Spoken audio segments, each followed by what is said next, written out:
झालं तर मी त्या दादाच्या अनुभवाचा रेफरन्स माझ्या जगण्याशी जोडण्याचा प्रयत्न केला. असे प्रयत्न आपण सातत्याने करत असतो, फक्त ते इतकं आपल्या अंगवळणी पडलेली आणि नैसर्गिक गोष्ट आहे की आपण हे जाणीवपूर्वक करतो किंवा आपण अशा पद्धतीने गोष्टींचा विचार करतो हे अनेकदा आपल्या लक्षात येत नाही, कारण ते रोजच्या आपल्या जगण्याचा भाग आहे. पण जेव्हा डिजिटल स्पेसबद्दल आपण चर्चा करतो, मोबाईलबद्दल चर्चा करतो, ऑनलाईन जगाबद्दल बोलायला लागतो, सोशल मीडिया प्लॅटफॉर्म्सबद्दल बोलायला लागतो, तेव्हा आपल्याला पूर्व इतिहास नाही, आपल्याला पूर्वानुभव नाही. म्हणजे काय तर मी जेव्हा तुमच्या वयाची होते, इथे जी मुलं बसलेली आहेत तुमच्या वयाची जेव्हा मी होते, तेव्हा माझ्या इकडे मोबाईल नव्हता, माझ्या आजीकडे मोबाईल नव्हता, कम्प्युटर नव्हता, लॅपटॉप नव्हता, टॅब नव्हता, याच्यातलं कुठलंच साहित्य तिच्याकडे नव्हतं. इंटरनेट नावाची एखादं तंत्रज्ञान अस्तित्वात येईल हा विचार सुद्धा नव्हता. त्यामुळे सायबर पालक म्हणून माझी आई कशी वागली हे मला माहिती नाही, माझी आजी वागण्याचा संबंधच येत नाही. पण मी जेव्हा आई झाले तेव्हा माझ्या पुढे हा प्रश्न होता की सायबर पालकत्व मला करावं लागणार आहे. माझ्या आईला ते करावं लागलं नाही, माझ्या आजीला ते करावं लागलं नाही, माझ्या वडिलांना आणि आजोबांना ते करावं लागलं नाही, पण मला आणि माझ्या नवऱ्याला ते करावं लागणार आहे, कारण ही साधनं माझ्याकडे उपलब्ध आहेत. आता असा बदल प्रत्येकच पिढीमध्ये होतो. असं काही नाही झालेलं की हा बदल फक्त ह्याच पिढीमध्ये किंवा आत्ताच्याच काळात झालाय. प्रत्येक येणाऱ्या नव्या पिढीला कुठेतरी कुठल्या तरी गोष्टी अशा असतात की ज्याचा पूर्वानुभव नसतो किंवा कमी असतो. उदाहरणार्थ गाड्या आल्या, जेव्हा 4 चाकी आल्या तेव्हा ते एक रेव्होल्युशन होतं मोठंच्या मोठं. त्याच्या आधी इंधनावर आणि मशीनवर चालणार एखादं यंत्र विकसित झालेलं नव्हतं, पण आपल्याकडे बैलगाड्या होत्या. त्यामुळे गाडी कशी हाकायची हे माणसाला अनुभवातून माहीत होतं. फक्त तिथे जनावर गेलं आणि मशीन आलं. सो काही प्रमाणातला अनुभव, पूर्ण नसला तरी काही प्रमाणातला अनुभव हा आपल्या गाठीशी होता. असे अनेक बदल आपण स्वीकारले ज्याच्यामध्ये थोडासा अनुभव, काही टक्के अनुभव, अर्धवट अनुभव हे आपल्याकडे होते. पण मानवी वंशाच्या संपूर्ण प्रवासामध्ये, म्हणजे काही करोड वर्षांच्या इतिहासामध्ये पहिल्यांदा आपली पिढी असं आयुष्य जगते आहे जे ह्याच्या आधीचे कुठलेही मानव जगले नाहीत. कारण त्याच्या आधी इंटरनेट अस्तित्वात होतं का नव्हतं हे आपल्याला माहिती नाही, त्याचे कुठलेही दाखले अजून तरी मिळालेले नाहीत. त्यामुळे इंटरनेट, आभासी जगामध्ये जगणं ही प्रक्रिया करणारे आपण पहिले मानव आहोत. पूर्वानुभव नसण्यामुळे अनेक प्रश्न आज तयार होत आहेत, कारण की पालकांना कळत नाही की मुलांच्या मोबाईलचं काय करायचं. मुलांना सतत असं वाटत राहतं की आई बाबा किती कटकट करतात डोक्यावर, सारखं मोबाईल ठेव, मोबाईल ठेव, मोबाईल ठेव, सारखी भुणभुण करतात असं त्यांना वाटतं. आजी आजोबांना असं वाटतं की बापरे, माझ्या नातवंडाचा किती प्रचंड स्क्रीन टाइम आहे, आणि ते स्वतः सतत मोबाईलवर बसलेले असतात, ते सतत व्हॉट्सअप खेळत असतात. सून आणि जावईला वाटत असतं की मुलांना ठेवून आम्ही जातो बाहेर, आणि आई वडील किंवा सासू सासरे पटकन फोन देऊन टाकतात. हे नाही करायला पाहिजे, त्याच्यामुळे तिकडे ताणेबाणे चालू असतात. सर्व घटक जे आहेत समाजाचे ते एकमेकांची काळजी वाहण्याचं आत्ता काम करतायत, कारण कोणालाच काही उमगत नाहीये. आणि ते सुद्धा खूप स्वाभाविक आहे, कारण आपण सगळेच एका परिवर्तनाच्या प्रवाहात वाहतो आहोत. आता त्या प्रोसेसमधनं जातो, त्या प्रक्रियेमधनं जातो आहोत. म्हणूनच काही गोष्टी समजून घेण्याच्या, काही गोष्टी कडे जाणीवपूर्वक लक्ष देण्याची आता तरी निदान गरज आहे. 100 वर्ष झाली आपल्या देशामध्ये आणि आपल्या समाजामध्ये माध्यमं येऊन, 100हून अधिक वर्ष झाली. पहिला सिनेमा आला त्याला 100हून अधिक वर्ष होऊन गेलेली आहेत. त्याच्यानंतर रेडिओ आला, त्याच्यानंतर ब्लॅक अँड व्हाईट टीव्ही आला, कलर टीव्ही आला, त्याच्यानंतर 24 तास चालणारे सॅटेलाइट चॅनल्स आणि सॅटेलाइट टेलिव्हिजन्स आले, त्याच्यानंतर VCDs आल्या, CDs आल्या. आजच्या मुलांना हे शब्द नवीन असतील कदाचित. पेजर्स आले. पेजर हे मोबाईलचंच बाल्य अवस्थेतलं स्वरूप होतं. मग साधे बटनवाले टुकटुक मोबाईल आले, त्याच्यानंतर इंटरनेट असणारे मोबाईल आले की ज्याच्यामध्ये इंटरनेट अवेलेबल आहे आणि एखाद दुसरा स्नेक वगैरे असे एखाद दोन गेम्स आहेत असे मोबाईल आले. आणि त्याच्यानंतर आले स्मार्टफोन्स की ज्यांनी आपलं जगणं पूर्णपणे बदलून टाकलं. आधुनिक जगण्याच्या 3 क्रांती मानल्या जातात की ज्यांनी तुमचं माझं प्रत्येकाचं ज्याच्या हातामध्ये मोबाईल आहे त्या प्रत्येकाचं जगणं बदललं. या 3 आधुनिक क्रांती कुठल्या आहेत? पहिली इंटरनेट, ऑब्व्हियसली. कारण इंटरनेटमुळे काय झालं, जग नुसतं जवळ आलं नाही, ते फार शेजारी येऊन बसलं. मला आठवते मी जेव्हा कॉलेजमध्ये होते, मला वाटतं 12वी पास झाले असेल, फर्स्ट इयरला वगैरे असेल, तेव्हा पहिल्यांदा ईमेल हा शब्द मी ऐकला होता. ईमेल काढूया. माझ्या एका बहिणीने मला सांगितलं होतं, चल आपण इंटरनेट कॅफेत जाऊ आणि ईमेल काढू.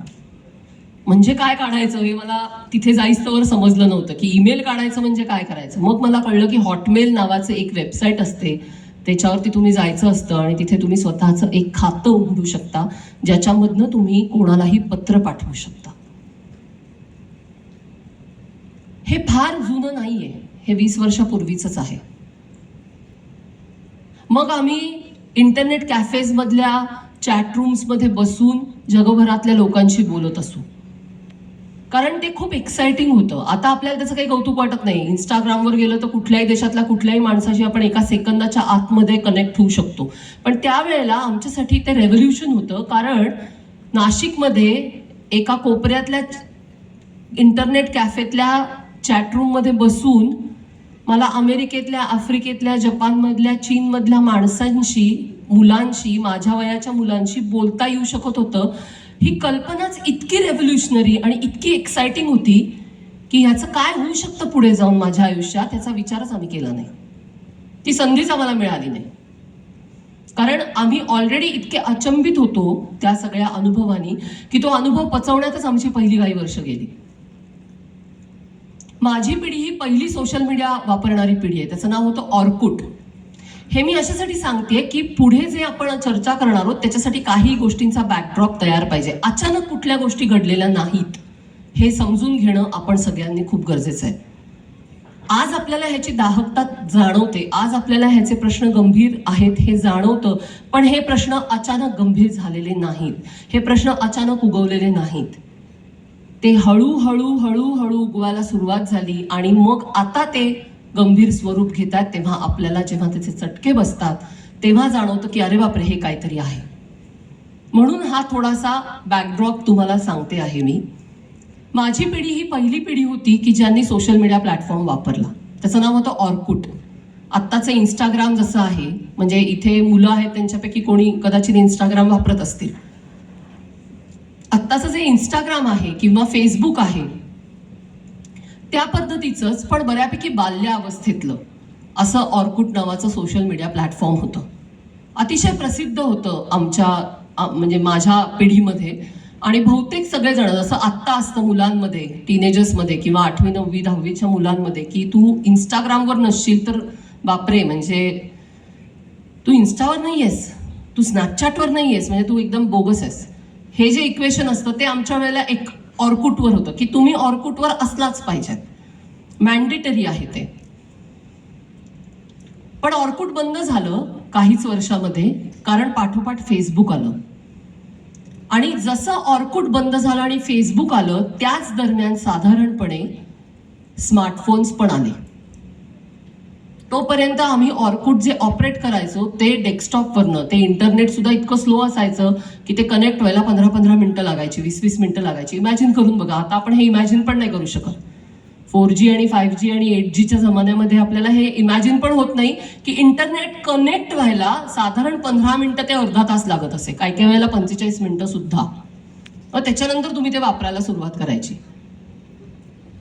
सो जेव्हा ऑर्कुट बंद झालं आणि फेसबुक सुरू झालं त्या ट्रान्झिटमध्येच मोबाईल म्हणजे स्मार्टफोन्स आले आणि स्मार्टफोनवरती इंटरनेटचा स्पीड चांगला मिळायला सुरुवात झाली.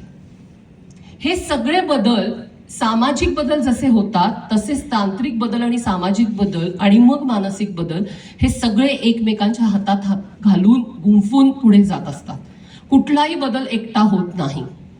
कुठलाही बदल एकटा होत नाही. कुठलेही परिणाम एकांगी नसतात आणि ते अचानक निर्माण होत नाहीत. आमच्याकडे 9वी-10वीची मुलांचे आई वडील येतात की भयंकर मोबाईल बघते, दोघंही मुलं मुली भयंकर गेमिंग करतात किंवा भयंकर रील्स बनवतात किंवा बघतात. अभ्यासाकडे अजिबात लक्ष नाहीये, परीक्षेत मार्क कमी मिळाले, अमुक झालं डमुक झालं, मोठी लाईन असते तक्रारींची. आणि यांचा आता मोबाईल सोडवून द्या. आता परीक्षा आली आहे, वार्षिक परीक्षा आहे 2 महिन्यात, मग 10वी आहे किंवा 10वीचे पालक असतील तर आता प्रिलिम झाले आहेत, त्याच्यानंतर बोर्डाची परीक्षा आहे, ह्याचं काय चाललंय मोबाईलवर, ह्याचा मोबाईल सोडवून द्या. माझ्याकडे जादूची कांडी नाही, अशी फिरवली की मोबाईल सुटला. मी त्यांना विचारते की ओके हरकत नाही, आपण प्रयत्न करूया, पण ह्यानं मोबाईल वापरायला कुठल्या वयात सुरुवात केली, कधी सुरुवात झाली ह्याचा मोबाईल बघण्याची? तर उत्तर असतं वय वर्ष 1, वय वर्ष 2, वय वर्ष 3, 4, 5. सगळी वय वर्ष 1 ते 5च्या मध्ये असतात. हार्डली कधीतरी मला एखादा पालक असा सापडलाय की नाही त्यांनी आत्ताच 1-2 वर्षापासून सुरू केलंय असं म्हणणार आहे. बाकी तमाम मुलं ही वय वर्ष 1 ते 2 याच्यामध्ये मोबाईलला बघायला, हातात घेऊन बघायला किंवा समोर ठेवून बघायला त्यांनी सुरुवात केलेली असते. सुरुवातीला गाणी, बडबड गीतं, गोष्टी, अशा अनेक गोष्टी असतात, कार्टून्स, असं अनेक असतं, हिंदी सिनेमातली गाणी, अशा बऱ्याच गोष्टी असतात. म्हटलं तुम्ही हे कशासाठी वापरत होतात? नाही तो जेवत नाही ना नीट, मग त्याच्या समोर मोबाईल ठेवला की पटापटा जेवतो. कॉमन उत्तर नंबर 2, अजून कशासाठी तुम्ही देत होतात मोबाईल? नाही मला फार काम असतो, मग फार मध्ये मध्ये लुडबुडतो, मोबाईल लावून दिला ना की शांत बसतो, मग मला काम करता येतं. 2 नंबरचं उत्तर. अजून कशासाठी देता? ते सारखं गोष्टी सांग मागे लागतो, मला नाही येत रोज उठून गोष्टी सांगता, मग ते गोष्टी लावून दिल्या ना की तो रमतो, मग माझी 4 कामं होतात, मला काय करायचं असतं ते करता येतं. आई वडील दोघंही सांगतात हे काय करायचं असते करता येतं, त्याला पण गोष्ट समजते. अगदी रामायण महाभारत सुद्धा आम्ही दाखवून देतो, संस्कार करतो. ही उत्तरं असतात. मग आम्ही त्यांना असं सांगतो की ज्या मुलाला किंवा ज्या मुलीला वय वर्ष 1 ते वय वर्ष 13 किंवा 14 म्हणजे साधारण 12 ते 13 वर्ष मोबाईल बघायची सवय आहे, जेवताना, पाहिजे तेव्हा, तुम्हाला कंटाळा आला म्हणून, तुम्हाला स्वयंपाक करायचा आहे म्हणून, तुम्ही ऑफिसमधनं दमून आलेला आहात म्हणून, तुमच्या डोक्याला कटकट नकोय म्हणून, अशा विविध कारणांसाठी ज्या मुलांना 12 ते 13 वर्ष सातत्याने पाहिजे तेव्हा मोबाईल बघायची सवय आहे, ती मुलं 8वी आणि 9वीत किंवा 10वीत गेली म्हणून हातातला मोबाईल सोडून देतील का? तर नाही, असं होऊ शकत नाही. बायकोनी सांगितलं म्हणून नवरा सिगरेट सोडत नाही. सिंपल आहे. आई वडिलांनी कटकट केली म्हणून मुलगा दारू प्यायचा थांबत नाही, कारण ते व्यसन मेंदूला लागतं. जसं दारूचं, सिगरेटचं, ड्रग्सचं व्यसन मेंदूला लागतं, तसंच मोबाईलचं व्यसन मेंदूला लागतं. त्याचा तुमच्या मनाशी संबंध नाही. मन नावाचा अवयव आपल्याकडे नसतो. सगळ्या भावना ह्या मेंदूतून तयार होतात आणि त्याच्या एक्सप्रेशनसाठी सोपं जावं म्हणून आपण मन हा शब्द वापरतो. सगळी जी ॲडिक्शन्स आहेत ती तुमच्या मेंदूला लागतात आणि ज्या मुलाला 12-13 वर्ष हे सगळं सातत्याने करण्याची सवय आहे, तो फक्त 10वीत गेलाय म्हणून त्याचं वर्तन बदलू शकणार नाही, कारण ते त्याचा मेंदू अलाउच करणार नाही. आणि मग घालमेल, 10वीत पास होईल का, 10वीत चांगले मार्क मिळतील का, चांगले मार्क नाही मिळाले, पास नाही झाला तर कॉलेज चांगलं मिळेल का, इथपासून अनेक काळज्या या पालकांच्या पदरी पडतात आणि मुलं अतिशय अवघड परिस्थितीमध्ये जाऊन पोचतात. मी इथे उपस्थित मुलांना कळकळीने सांगू इच्छिते, मोबाईल कितीही अट्रॅक्टिव्ह वाटला, मोबाईल कितीही गमतीशीर वाटला तरी कंट्रोल करा. कारण मोबाईल तुमचा वेळ खातो, मोबाईल तुमची एनर्जी खातं, मोबाईल तुमचे डोळे खराब करतं. त्या सगळ्याही पलीकडे मोबाईल काय करतं माहितीये? मोबाईल तुम्हाला निष्क्रिय बनवतो. मोबाईल तुम्हाला सतत असं सांगतो की तू नुसता बस रे आणि बघ. कशाला विचार करतो, कशाला कृती करतो, कशाला आर्ट अँड क्राफ्ट करतो, कशाला स्वतः गोष्ट सांगतो. तू काय करू नको, तू बस आणि फक्त बटन दाब, बाकी सगळं मी करतो. म्हणजे काय तर ही निष्क्रिय बनण्याची प्रक्रिया आहे. आम्ही तुमच्याच वयाच्या मुलांबरोबर पुण्यात एक वर्कशॉप केलं होतं आणि त्या वर्कशॉपमध्ये मी मुलांना एक टास्क दिलं होतं. त्यांना म्हटलं की मोबाईल बाजूला ठेवायचा, म्हणजे मोबाईल बरोबर घेऊन यायला सांगितलं होतं मुलांना. असं काही सांगितलं नव्हतं मोबाईल आणायचा नाहीये वगैरे. मोबाईल घेऊन या. पूर्ण वर्कशॉप चालू असताना मुलं मधनं मोबाईल काढत होती, बघत होती. आम्ही त्यांना काहीच असं सांगितलं नाही की तुम्ही हे करायचं नाहीये. मोबाईल काढत होती, बघत होती, मध्येच चॅटिंग करत होती. एक दोन मुलं मध्येच कॉल आला असं म्हणून जाऊन बाहेर फोन करून परत आली. आम्ही कोणाला काहीही म्हटलं नाही की तुम्ही हे करू